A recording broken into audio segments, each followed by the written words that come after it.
हरिः ओम् श्रीगुरुभ्यो नमः। हरिः ओम्। गणपति प्रार्थना।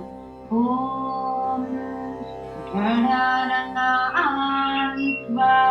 गणपतिगुं हवामहे कविं कवीनामुपमश्रवस्तमम् ज्येष्ठराजं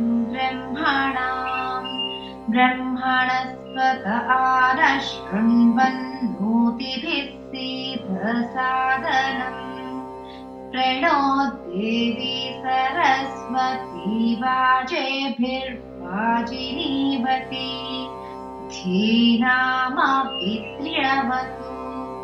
ॐ गुरवे सर्वलोकानां भिषजे भवरोगिणां निधये सर्वविद्यानां श्रीदक्षिणामूर्तये नमः। ॐ श्री गणेशाय नमः। ॐ श्री सरस्वत्यै नमः। ॐ श्री वेदपुरुषाय नमः। ॐ श्री गुरुभ्यो नमः। हरिः ॐ।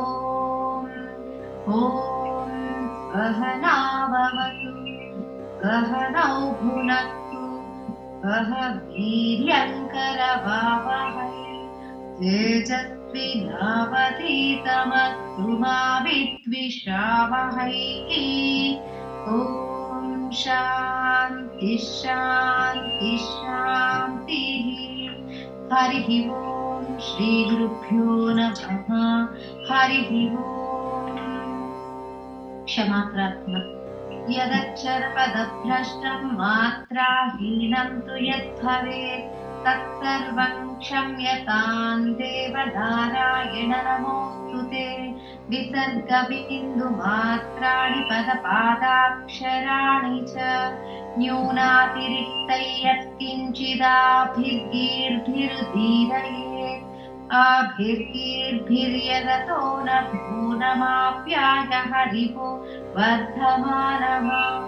यदा गोतृभ्यो महिगोत्रार्जुजासि भूयिष्ठभाजो अध ते स्यामा ब्रह्म प्रवादिष्म तन्नो माहासीत्। ॐ शान्ति शान्ति शान्तिः। हरिः ॐ श्रीगुरुभ्यो नमः। हरिः ॐ।